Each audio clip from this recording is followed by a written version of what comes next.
What's up, y'all? Trying to get it started here.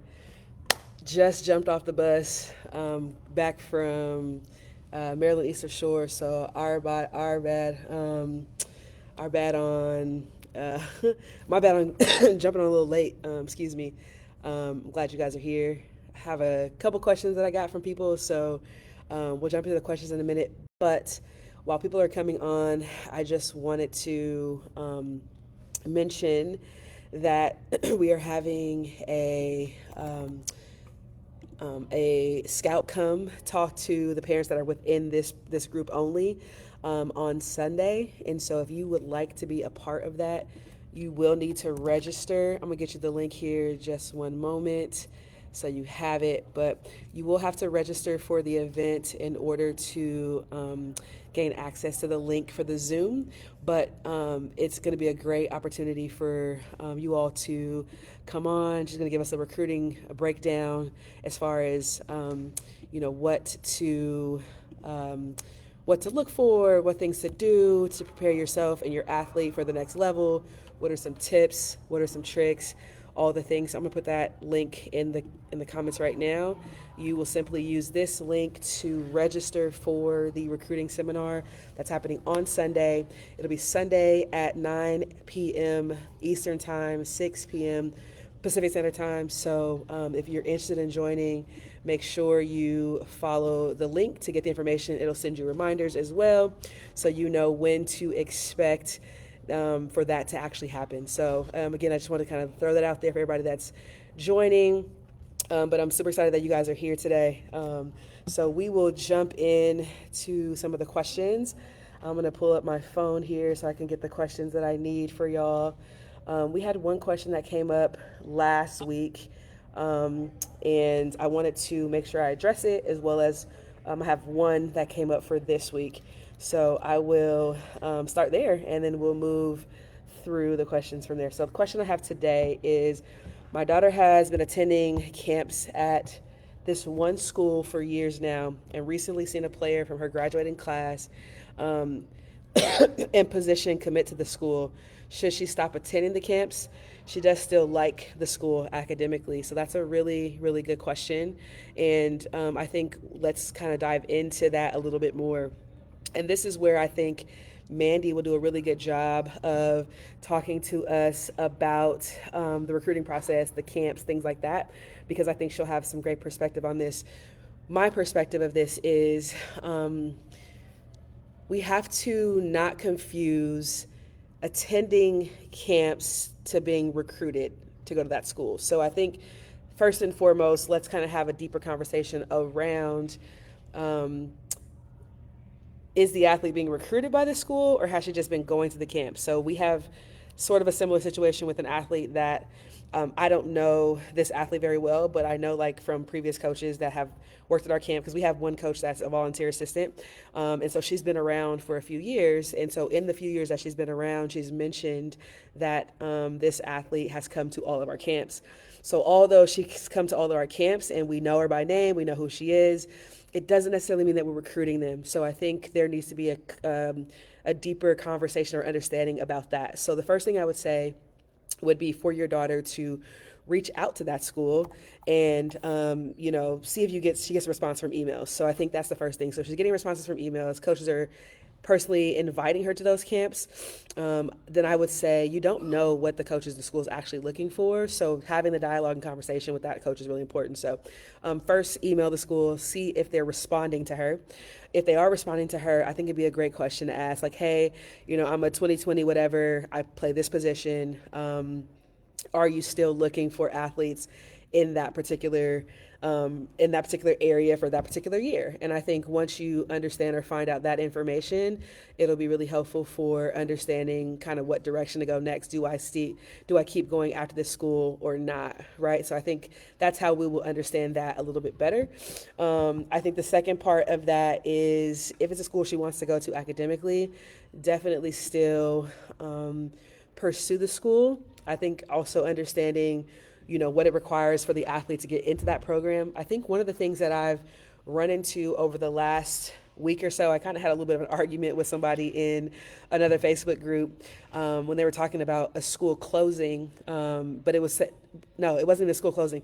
It was their athletics were closing down from that particular school, and the person who posted it was saying something about how the rigor of the student these days are not great, and families don't understand the dynamic of schools and the makeups of schools. And I completely agree with that as far as like the makeup of schools. So what I mean by that is, if your daughter's looking at a higher level school, but the school is a smaller school, I would say enrollment less than 3,000, there has to be some understanding around how does this school function if it did not have athletics. Because more times than not, it's functioning because of athletics, but athletics are also were causing the school to go under because they have athletics. So understanding the two of those things are really, really important. And I think once you understand that, then understanding kind of how does the school function as far as like funding. And so I think a lot of parents and families are not having conversations about how much school actually costs outside of athletics, and what as a family have you guys particularly put aside for that particular school. What have you been kind of investing into that future of the school? So I think having those conversations with your daughters are going to be really important as you kind of navigate just in general the college sort of space. So I think that would be just another advice for y'all. So good question. Again, I say ask the question on if that coach is still looking for that particular athlete or looking for that position in that particular year. And if not, what are the processes for them to move forward with that? So let's see. The other question that came in the last live, so I'm going to look it up real fast. So my daughter did well last few weeks of high school ball, but got noticed from news reporters, players of the week when emailing coaches. Do we put it all in one email since it was in a 2-week span, or separate emails? Also, do we send links or news clippings and or game changer in those games? So great question. So I think what we have to understand when it comes to getting a coach's attention is that you have literally, like I call like a 30-second rule.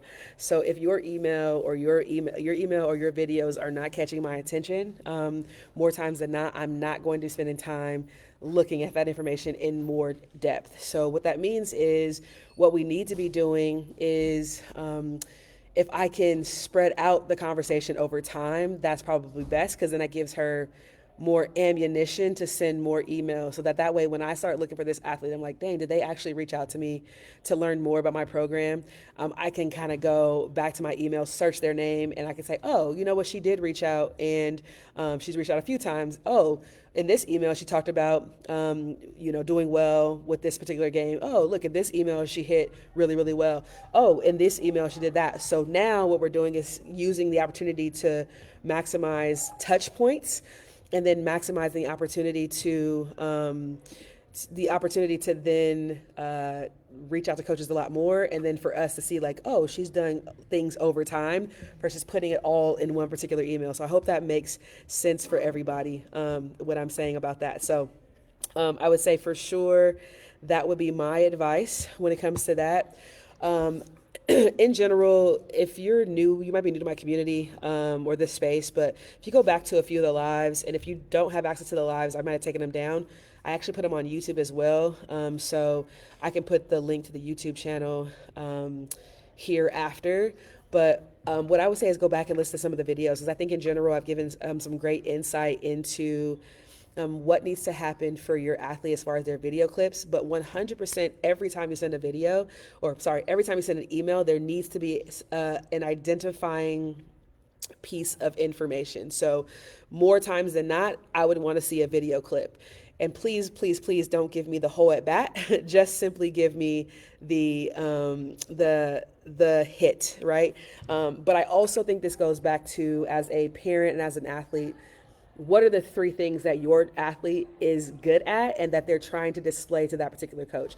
So I think a lot of people can't answer that question. A lot of athletes can't answer that question. And that's where it gets really tough around, are we really standing out in the way that we need to? So what that means is, when I know that there are 3 things that I am trying to display to a college coach.